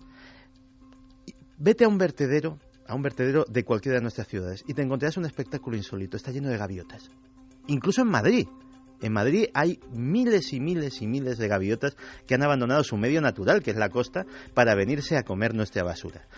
Esas gaviotas, si están en un lugar de costa, aunque sea que han entrado en los vertederos en contacto con las patas, simplemente con las patas, y eso lo han depositado luego en el mar o en los lugares donde anidan, va a los peces, el pez se lo come la foca se la come el oso polar, y ahí lo tienes. Es decir, estamos envenenando el planeta entero. Lo estamos haciendo y tampoco sé muy bien cómo se para ya este motor tremendo que se inició en algún punto de la historia, ¿no? Y todos están contentos y todos están obsesionados con tener muchas cosas. Pero claro, nos damos cuenta de que desde luego el legado que estamos dejando para el futuro es mucho peor a ese nivel. Será mejor en otros, desde luego. Y algunos dirán, vivimos más tiempo, desde luego. También hay que sondear cómo vivimos, ¿eh? Y evidentemente ha habido infinitos adelantos, pero esto, y sobre todo que no se informe de esto abiertamente, que yo me tenga que enterar esta noche de tantas cosas, a mí es lo que me sorprende. No sé a nuestros amigos oyentes, pero a mí, pues mucho. Que tampoco no soy ni muy culto ni muy inculto, soy uno como cualquiera de vosotros, y me tengo que enterar hoy, pues no me deja de sorprender. Precisamente hoy se publicaba un estudio. Santi, en La cara oculta, dio la primera campanada de algunos lugares de Alemania, por ejemplo, con poblados del cáncer, ¿no? Así de claro, con una gran incidencia. Ahora en China. En China, además, utilizan pueblos del cáncer por primera vez, reconociendo que sí que existen. El Ministerio Chino de Medio Ambiente ha reconocido que tienen un gran problema. Hay más de 400 pueblos de los que se pueden llamar del cáncer, es decir, donde las tasas de esta enfermedad son 30 veces en ocasiones mayores que en el resto de localidades. No solo eso, además, sobre todo es por las fábricas. Todos los productos que nos llegan de China. ¿Quién no tiene ya productos de China en su casa? No, los tienes aunque no quieras tenerlos. Las fábricas allí han aumentado y entonces hay pueblos enteros que los vertidos han convertido a los ríos en negros. Un río de la fertilidad que era muy conocido allí, donde se bañaban de niños, donde los ancianos iban porque decían incluso que sus aguas eran curativas. Ahora es que es peligroso incluso que te mojes con ese agua. Con lo cual, esas tasas han crecido. Fíjate, en 2010 es cuando por primera vez un periodista, Deng Fei, publica que hay esos pueblos del cáncer y dice que hay 100. Y siempre es un periodista, siempre es un tipo solo, siempre es alguien a la contra, que saca un informe, que a veces se lo cepillan, que a veces desaparece, que a veces ya no cuenta más, que a veces le llega una advertencia. Pero siempre hay un periodista que también uno se enorgullece de la profesión, que saca, ¿no?, la espita de un tema muy gordo. Algunos de ellos, por el miedo de la gente, se han quedado incluso como pueblos fantasmas, pero han creado otros pueblos y los llaman a esas nuevas poblaciones los refugiados de la polución. Hay como guetos de estos refugiados porque incluso en algunos pueblos, como en Xiditou, los vecinos empezaron a contabilizar en una lista los que iban muriendo de cáncer, porque ya eran tantos los casos que decidieron poner una especie de placa e ir poniendo los nombres de todos los que morían y del cáncer de que era la mayoría de estómago y de hígado, la mayoría de ellos. El informe del Gobierno admite que la contaminación del aire y del agua mata todos los años de forma prematura a 460.000 chinos. Todos los años de forma prematura, ¿eh? Sería más o menos como una población cercana a Murcia, más o menos, también, una cosa así. Los lugareños dicen que han sido advertidos además de que periodistas extranjeros que vayan a preguntar, que no hablen, que no digan nada, que no den información, porque pueden tener un problema. Es un mundo de paradojas por cierto, que yo lo que quiero es escuchar a científicos, si lo vais a escuchar, que nos digan que todo esto es una tontería, que todo esto es una paranoia y que todo esto no es verdad. Ojalá tengan la razón. En este caso iré con los escépticos, os lo aseguro. Así que pararemos ante un debate en televisión. Esta vez quiero que tengan la razón de verdad, los escépticos, lo deseo, que todo esto sea una pesadilla, una fantasmagoría, pero me da a mí que seguro que hay elementos que son reales, absolutamente reales. Hablaremos el domingo, por cierto, lo adelantaremos, de Corea del Norte. Está a punto dicen, ocurrir algo grave, y mañana en Cuarto Milenio hacemos una visita a ese país secreto, os va a interesar. Pero había una noticia importante, corremos, la página del dossier, que seguirá abierto, por supuesto, con novedades, y si tenéis cualquier tipo de información, ya sabéis, tenéis ahí las vías de contacto, y Guillermo León, nuestro compañero, coordinando todo a través de ikerjimenez.com, cualquier correo, cualquier cuestión detallada de una forma más extensa, podéis enviarla ahí, porque estamos recibiendo mucho apoyo y muchos testimonios pues realmente impensables, ¿no? Viendo de dónde proceden. Así que lo agradecemos de corazón, porque no solo queremos... Bueno, esto sí es dar miedo. No es solo el miedo sobrenatural, como siempre, el que nos atrae, sino el miedo del secreto, cosas secretas, cosas tabú, y cosa tabú es la que hemos contado esta noche, sin duda. Otra para algunos es lo que está pasando en los cielos. A raíz del incidente de Rusia de hace una semana, resulta que ha habido más casos. Ha habido más casos. Si podemos poner un mapa rápidamente, Carmen, ¿en qué lugares del mundo ha habido más bolas de fuego? Se hablaba de Cuba, Estados Unidos... Sí, se hablaba de Cuba, de San Francisco, Letonia también ponían, pero no hay nada confirmado. ¿Italia? En España se vieron varias bolas de fuego. Bueno, ¿qué es eso? Tiene que ver con lo astronómico, sencillamente es una señal de algo. Nuestro planeta está atravesando un umbral más peligroso del que nos han contado. También en esto hay silencio, con esta música que pone Noel Calero maravillosa de Vangelis, la espiral. Estamos metidos en una espiral muy rara, ¿no? Estamos en el 2013 y tenemos la sensación no solo de aceleración, sino de que estamos haciendo cosas como muy extrañas, ¿no? El género humano. Quizás sea precisamente el momento de reflexionar sobre ellas para aprender y empezar a deshacer ciertos caminos. ¿Pero qué ha pasado? Yo quiero hablar con Enrique de Vicente, porque Enrique, director de Año Cero y un miembro de alguna forma, ¿no?, de esta familia, es una de esas personas, yo creo, que siempre lanza códigos muy interesantes que muchas veces se cumplen y que en un principio suelen ser incomprendidos. Él llevaba muchos años, fijaos, hace más de 20 años en Año Cero, fue alertando de la posibilidad del incremento de estos enviados, de estos bólidos cósmicos. Enrique de Vicente, compañero, buenas noches. Muy buenas noches, Iker. ¿Podemos contar, Enrique, qué está pasando, qué ha ocurrido en las últimas fechas y que te ha llamado tanto la atención? Bueno, lo que ha ocurrido en las últimas fechas es que de repente hubo un impacto mundial a raíz de esa bola de fuego que surcó el cielo de Rusia, pero resulta que lo de Rusia no es algo único en absoluto. Después de lo de Rusia ha habido, y anteriormente ha habido, incidentes vistos por miles y en ocasiones cientos de miles de testigos en Florida, en California, en Canadá, en Cuba, en varios días sucesivos. O sea, hay incidentes permanentes.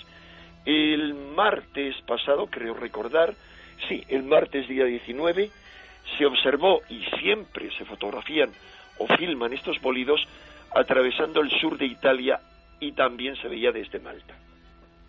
Enrique, y partiendo de la base de que el fenómeno está ocurriendo, como te comentaba antes, ¿qué interpretación profunda podemos dar de todos estos acontecimientos que están ocurriendo en el cielo?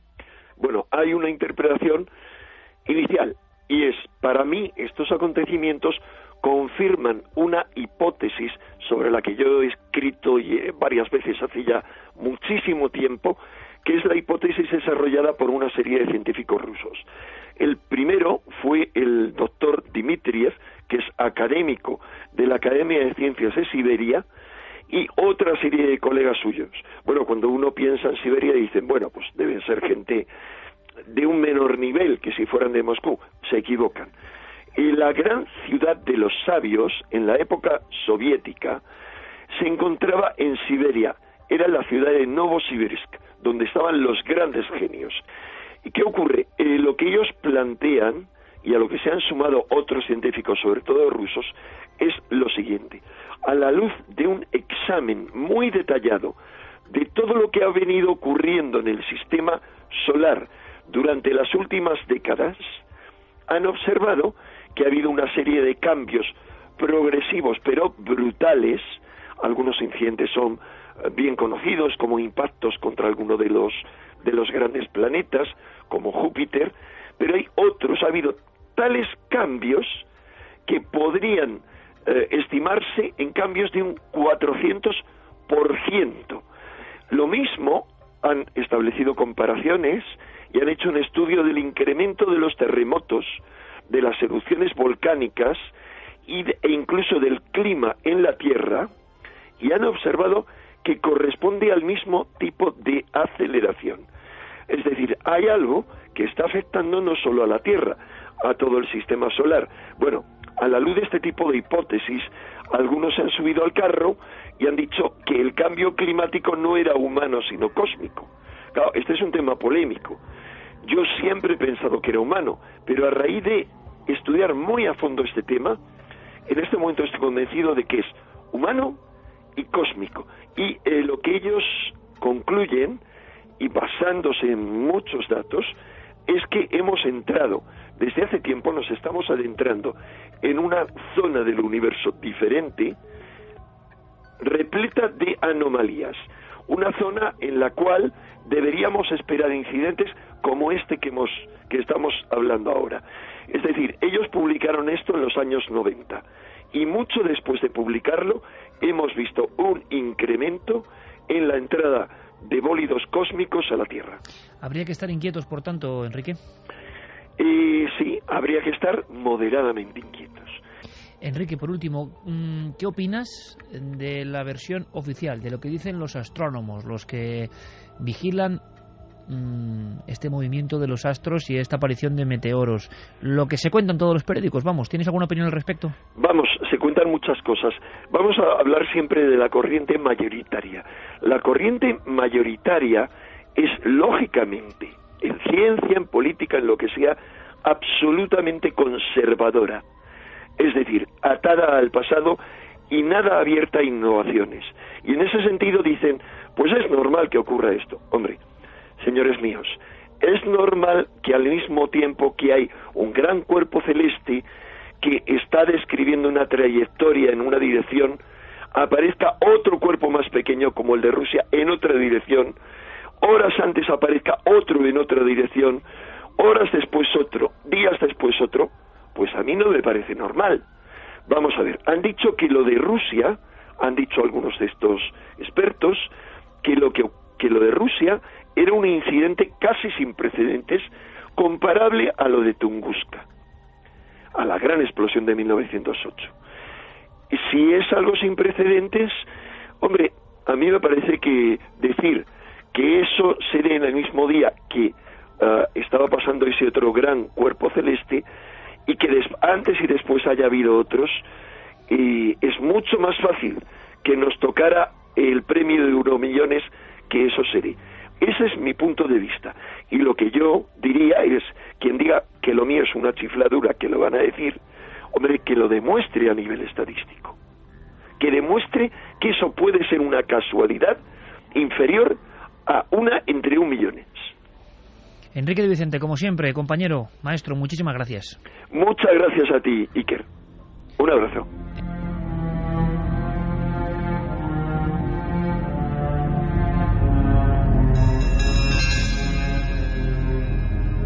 Y del cosmos al Vaticano. Noticias, evidentemente, la cola del cometa en este aspecto, la información prosigue, continúa. Hablábamos de esa curiosa profecía de Gravandal que hablaba de la corrupción en cardenales, obispos y sacerdotes. Una extraña profecía lanzada en 1965. También en Gravandal se habló de que quedaban 3 papas en aquel momento, o sea que ya con Ratzinger sería el final. Lo que pasa es que todas las profecías se pueden adaptar. Claro, y se amoldan. Juan Pablo I, que se no cuenta porque solo duró 3 días, o sea, cuentan los que quieren, y los que este tampoco contaría porque ha renunciado. O sea, que es que también se van adaptando las profecías. Bueno, y después de todo lo que ha pasado y de todo lo que contamos impresionante sobre Tercer Secreto de Fátima, Celestino V, profecías de Nostradamus, San Malaquías, ha habido una semana, entre comillas, más tranquila, pero de pronto, en el ecuador de la semana, surgen una serie de informes, surgen una serie de cuestiones realmente espinosas, que se conocían algunas, pero que no eran tan de dominio público, ¿no? Y algunas suenan también, hay que decirlo, a novelón siniestro. Pues mira, esta semana publicaban el diario La República y la revista Panorama, que además es un semanario bastante conservador, o sea que no es como el periódico de La República, que muchas veces sí que va en contra del Vaticano.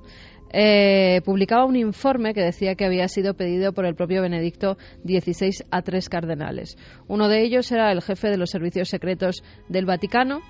Y en ese informe, después de lo que pasó con Batilix en febrero de 2012, pues les pidió, oye, investigad dentro del Vaticano, entrevistaos con gente y ved lo que hay de verdad en todo esto, a ver si se está moviendo algo, si hay una conspiración aquí dentro, si de verdad todo esto que se habla de relaciones sexuales, pederastia, Banco Vaticano, tan de moda que están los sobres, las preferencias en poner a una persona antes que otra, los tratos de favor, si todo eso era verdad.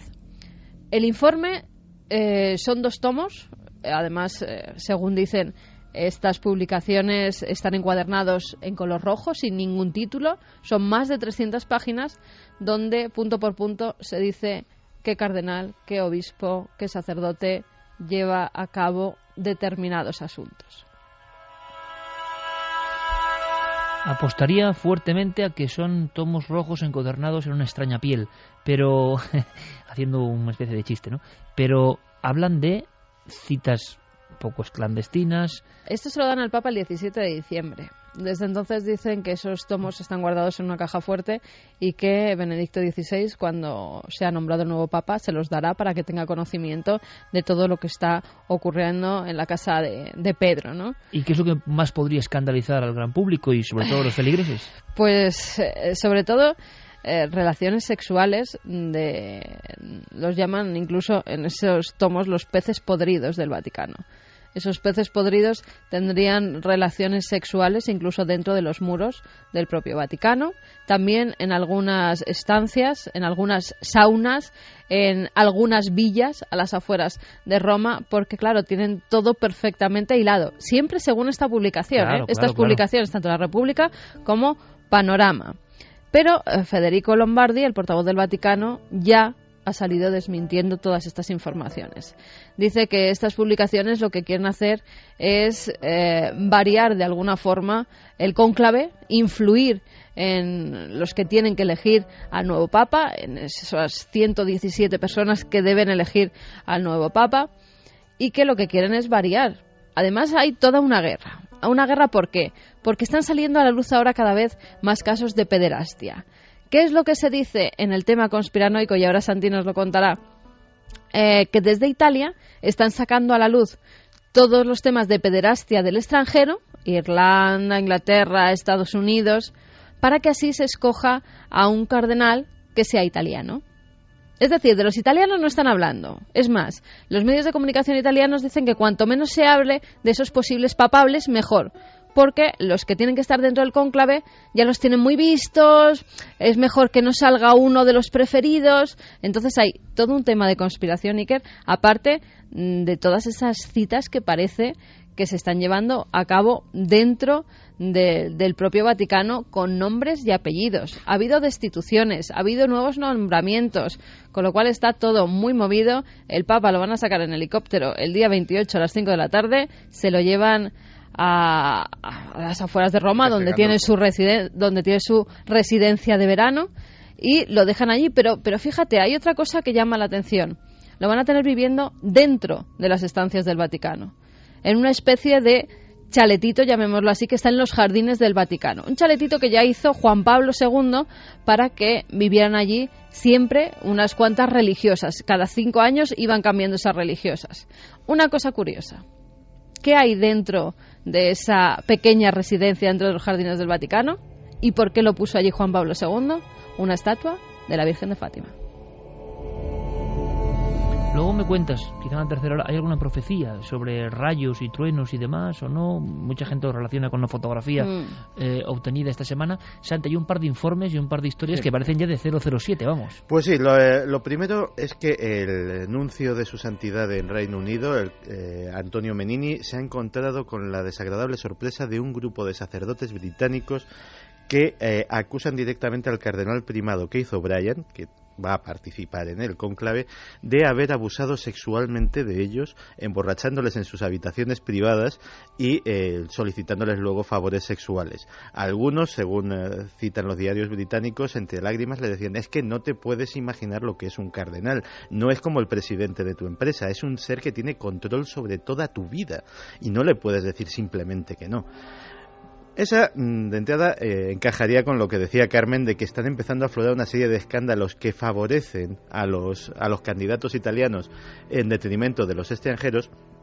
Pero la noticia vaticana de la semana, antes de que saliese este informe, fue que contra todo pronóstico, cuando ya solo le quedan apenas unos días y se suponía que iba a ser el nuevo Papa el que iba a tomar esa decisión, Benedicto XVI ha nombrado nuevo presidente del Banco Vaticano. Ha nombrado al alemán Ernst von Freiber, que es director de una de las mayores navieras del mundo, naviera que, por cierto, se dedica, entre otras cosas, a la construcción de buques de guerra.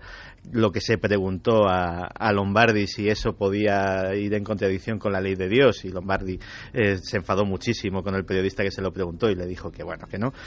Y todos los analistas citan que esto es básicamente la última bofetada que le da Benedicto XVI a Tarcisio Bertone, que fue el que destituyó a Ettore Gotti Tedeschi, que fue el anterior presidente del Banco Vaticano. Por cierto, que Ettore Gotti Tedeschi, según los medios italianos, que actualmente se encuentra en la cárcel por otro tipo de cuestiones, tiene depositado en poder de una persona de su máxima confianza un informe que dice lo siguiente: en caso de que me asesinen o me pase algo extraño aquí dentro, habré muerto por esto, dalo a conocer al público. Curiosamente no es el único. El antiguo mayordomo del Papa, indultado in extremis por Benedicto XVI, también tiene unos papeles que también tiene depositados en un notario de Roma, que en caso de tener una muerte extraña deberían de ser dados a conocer a la prensa. Nos pone Noel el nombre de la rosa, y esto nos recuerda un poco a esa abadía de los crímenes, ¿no? Totalmente. Esto es increíble, vamos. Aunque sea en medio minuto, Carmen, había profecías antiguas. Mira, hay cosas que ya rayo, empiezan a, no solamente del rayo. Por ejemplo, ya ha salido a la luz que el Papa Pío X, en 1909, durante una audiencia que tiene además con un grupo de jesuitas, cae en una especie de éxtasis.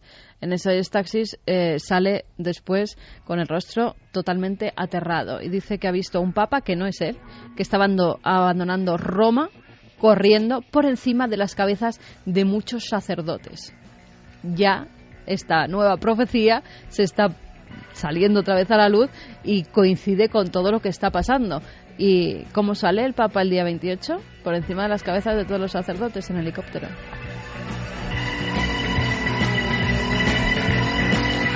Nosotros luego continuamos con otras historias. Santi Camacho, compañero, muchísimas gracias. Gracias por todo ese informe. Hablamos de Corea del Norte el domingo, Sí, mañana. Porque parece que hay tambores de guerra que están sonando por esa zona del mundo. Vamos a hacer una visita al país secreto y nos vamos a sorprender. Como siempre, compañero, gracias por todo lo que nos has asustado hoy. Un placer, no asustado, pero un placer. Gracias, Santi. Luego continuamos y nos metemos de lleno en ese informe concreto sobre ciertas visiones. ¿Te parece? Vamos con ello.